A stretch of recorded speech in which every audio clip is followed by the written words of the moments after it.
నమస్కారం. నా పేరు నాయుడు గోపాలకృష్ణ.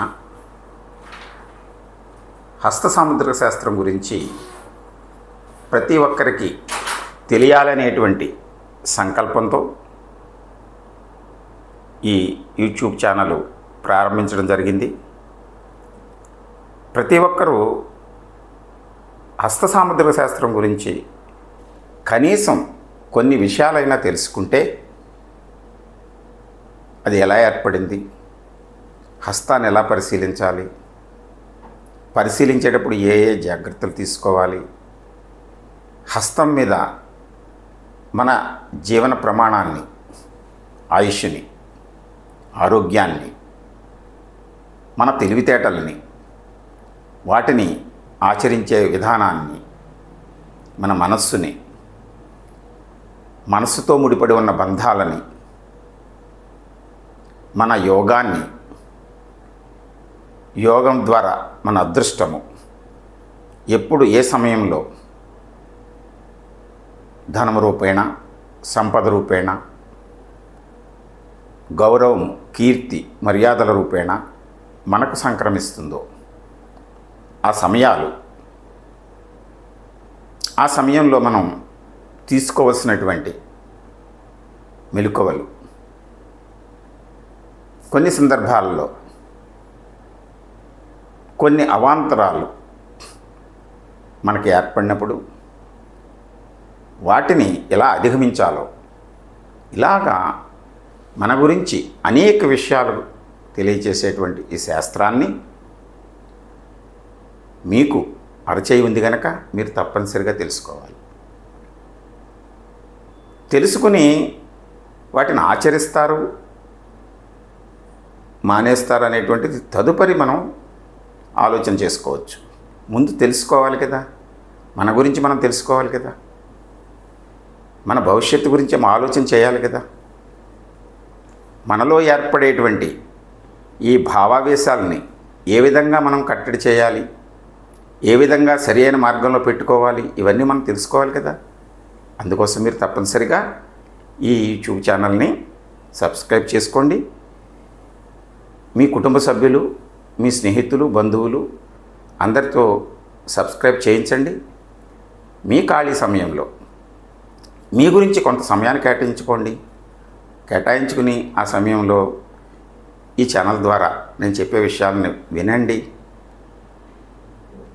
అర్థం చేసుకోండి, ఆచరించడానికి ప్రయత్నం చేయండి. ఏవైనా సందేహాలు ఉంటే తప్పనిసరిగా కామెంట్ రూపంలో మీరు తెలియచేయండి. మనం చర్చించుకుందాం, సమస్యలను పరిష్కరించుకుందాం, మనల్ని మనం అభివృద్ధి మార్గంలోకి తీసుకువెళ్ళేందుకు ప్రయత్నం చేద్దాం. ఇప్పుడు ఈ సృష్టిలో మానవుని యొక్క ప్రత్యేకత ఏమిటి, ఎందుకు ఈ శాస్త్రాన్ని మనమే తెలుసుకోవాలి. సృష్టి అనేటువంటిది కాలంతో ముడిపడి ఉంటుంది. కాలము అవిచ్ఛిన్నంగా లాగా కొనసాగుతూనే ఉంటుంది. కాల ప్రవాహంలో అనేక జీవులు, అనేక పదార్థాలు, వస్తువులు, వృక్షాలు, జంతువులు, పక్షులు ఇవన్నీ ఉద్భవిస్తూనే ఉంటాయి. ఉద్భవిస్తూ కాలక్రమేణా అభివృద్ధి చెందుతూ ఉన్నత స్థితికి చేరుతూ ఉంటాయి. అయితే ఏ పదార్థమైనా, ఏ వస్తువైనా, ఏ సంఘటన అయినా, ఏ జీవి అయినా దాని యొక్క అభివృద్ధిలో చెందేటువంటి మార్పులు, వాటిని మనం తెలుసుకోవాలి అంటే, పరిశీలించాలి అంటే, అది పదార్థం అయితే దాన్ని పరిశీలించాలి, అది వస్తువు అయితే దాని యొక్క భాగాలని, వాటిని మనం వివరణ తెలుసుకోవాలి. అది సంఘటన అయితే అది జరిగినటువంటి ప్రదేశానికి మనం చేరుకోవాలి. అది ఒక వృక్షము కానీ, ఒక జీవి కానీ అయితే ఆ జీవిని, ఆ జీవి యొక్క లక్షణాలని పరిశీలించడానికి ఆ జీవిని మనం క్షుణ్ణంగా దాని యొక్క లక్షణాలని ఆకలింపు చేసుకోవాలి, పరిశీలించాలి. అంటే ఈ పరిణామక్రమంలో ఏర్పడేటువంటి ఏ సంగతి అయినా సరే, ఒక వస్తువు గురించి అయితే వస్తువు మీద ఉంటుంది, పదార్థం అయితే పదార్థం మీద ఉంటుంది, అదే జీవి అయితే ఆ జీవి దగ్గరే ఉంటుంది ఆ లక్షణాలు. వాటిని పరిశీలించడానికి మనం చేసే ప్రయత్నమే ఈ శాస్త్రము, సైన్స్. మానవుని దగ్గరికి వచ్చేసరికి, మన దగ్గరికి వచ్చేసరికి మనం మిగిలినటువంటి జీవుల కంటే భిన్నంగా ఉంటాము. మిగిలిన జీవులు వాటి గురించి అవి తెలుసుకునేటువంటి లక్షణము, ఆవశ్యకత వాటికి లేవు. ఎందుచేతనంటే అవి బుద్ధిజీవులు కాదు, మనము బుద్ధిజీవులము, నాలెడ్జ్డ్ పర్సన్స్. మెదడుతో మనం మిగిలిన జీవుల నుండి వేరుపడి ఒక ప్రత్యేకతను సంతరించుకున్నాము. మిగిలిన అన్నీ కూడా 4 కాళ్ళ మీద పెరుగుతూ ఉంటాయి. మన దగ్గరికి వచ్చేసరికి 4 కాళ్ళకు బదులుగా 2 కాళ్ళతోటి మనం నిలబడి ఈ కాళ్ళను చేతులుగా మలుచుకొని ఆ అభివృద్ధి జరుగుతున్న క్రమంలో మిగిలిన జీవుల కంటే విభిన్నంగా మెదడు అభివృద్ధి సంతరించుకుని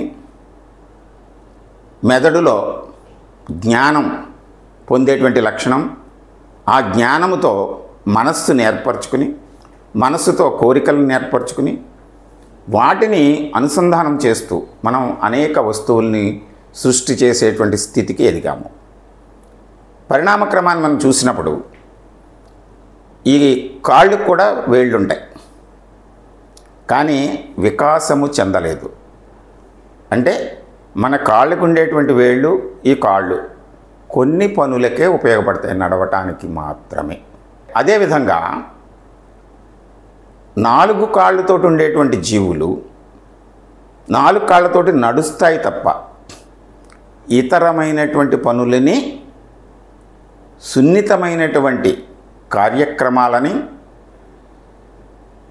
పర్టికులర్గా మెదడు నుంచి వచ్చేటువంటి సంకేతాలని అన్నిటినీ అమలు చేసేటువంటి నాడులు అరచేతిలో అభివృద్ధి చెందలేదు, కాళ్ళలో అభివృద్ధి చెందలేదు.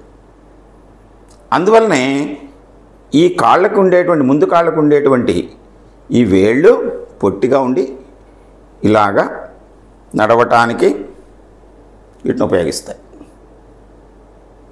అదేవిధంగా వాటి మెదడు కూడా ముడుచుకొని ఉండి అభివృద్ధి చెందకుండా కొన్ని విషయాలకే స్పందిస్తూ ఉంటుంది. కొన్ని విషయాలంటే మిగిలిన జీవుల్ని మనం తీసుకుంటే ఆహారము, వాటి స్వీయ రక్షణ, సంతానోత్పత్తి, అంతవరకే. క్రమంగా ఈ కాళ్ళుని నేల మీద ఈ చేతులను ఆనించటం విడిచిపెట్టి నిటారుగా ఎదుగుతూ విస్తరిస్తూ మెదడు ఎదుగుతున్నటువంటి పరిణామక్రమం ప్రకారము ఈ చేతులు, వేళ్ళు కూడా అభివృద్ధి చెందుతూ ఇలా విస్తరించి ఒక పరిపూర్ణమైనటువంటి ఆకృతిని పొందే సమయానికి మన మెదడు కూడా పరిపూర్ణంగా వికసించింది. మనం ముందు జీవులైనటువంటి కోతుల్ని తీసుకున్నప్పుడు కోతులు, ఒరాంగుటాంగ్, గిబ్బన్, చింపాంజీ, గొరిల్లా, మామూలు మంకీస్, దాంట్లో చాలా ఉన్నాయి. ఇవన్నీ కూడా మనకి అతి దగ్గరగా ఉండేటువంటి జీవులు. అంటే ఇది ఎందుకు చెప్పవలసి వస్తుందంటే, కొంతమంది మేధావులు కోతులకు కూడా రేఖలు ఉంటాయి కదా, అవి మనలాగే ఏదో చెప్తాయిలే, ముడతల వల్ల ఏర్పడిన అనేటువంటి కొట్టిపాడేసేటువంటి ధోరణిని ప్రదర్శిస్తున్నారు. దానికి వివరణగా ఇది నేను మీకు చెప్తున్నాను. ఈ కోతుల్లో అవి చేతులు ఏర్పడినట్టు ఉంటాయి, కానీ అవి చేతుల్ని కాళ్ళని కూడా ఒకలాగే ఉపయోగిస్తూ ఉంటాయి. అయితే కొంత పరిణితి చెందింది కాళ్ళ కాకుండా కొంత చేతులు, పటుత్వం లేనటువంటి ఈ బొటన వేలు వాటికి. ఈ 4 వేళ్ళు కూడా కొనసాగి ముందుకి చెట్టు కొమ్మలను పట్టుకోవటానికి, కొన్ని పనులు చేయటానికి, కొన్నిటిని అనుకరిస్తాయి అవి. కొన్ని మనం నేర్పితే కొంతవరకు వాటిని అనుకరించడానికి మాత్రమే సరిపోతాయి. అప్పుడు వాటి చేతుల్లో చూసినప్పుడు వాడి జీవితం ఎంతకాలం ఉంటుందో ఆ జీవిత రేఖ ఉంటుంది. ఈ బుద్ధి రేఖ, ఈ మనసు, ఈ రెండూ లేవు. దానికి రెండూ కలిసి ఒకే ఒక గీతలాగా ఏర్పడి ఉంటుంది. అది కూడా అస్పష్టంగా ఉంటుంది. అంటే దాని మెదడు, మనసు దానికి మనసు ఎంతవరకు, ఒకవేళ ఎవరైనా పెంచుకుంటే ఆ యజమానిని ప్రేమించే వరకు. కానీ కొన్ని సందర్భాల్లో అవి యజమాని అనేటువంటి ఎఫెక్షన్ కూడా విడనాడి వ్యతిరేకించే భావం ఉంటుంది. వాటికి ఎఫెక్షన్ ఎంతవరకు, వాటి సంతానాన్ని పాలిచ్చి పెంచుతూ ఉంటాయి అంతవరకు. కానీ మానవుడి దగ్గరికి వచ్చేసరికి మనస్సు, బుద్ధి వికసించి ఈ స్పష్టమైనటువంటి రేఖలు ఏర్పడ్డాయి. అంతేకాదు, మనం విశ్వంలో భాగాలం కనుక విశ్వంలో ఉండేటువంటి అనేకమైనటువంటి విషయాల్ని మనం స్వీకరించి మన మెదడులో నిక్షిప్తం చేసుకుని, జ్ఞప్తికి చేసుకుని, వాటిని ఎప్పుడు మనకు అవసరమైన సందర్భాలలో వాటిని వెలికి తీసి వాటిని ఆచరణలో పెట్టేటువంటి అతి శక్తివంతమైన మెదడు మనకి ఏర్పడి ఉండటానికి కారణం మనం సౌర కుటుంబంలో ఉండేటువంటి 9 గ్రహాల నుంచి అనేక శక్తి తరంగాల్ని మనలో నిక్షిప్తం చేసుకుని ఆ భావాలని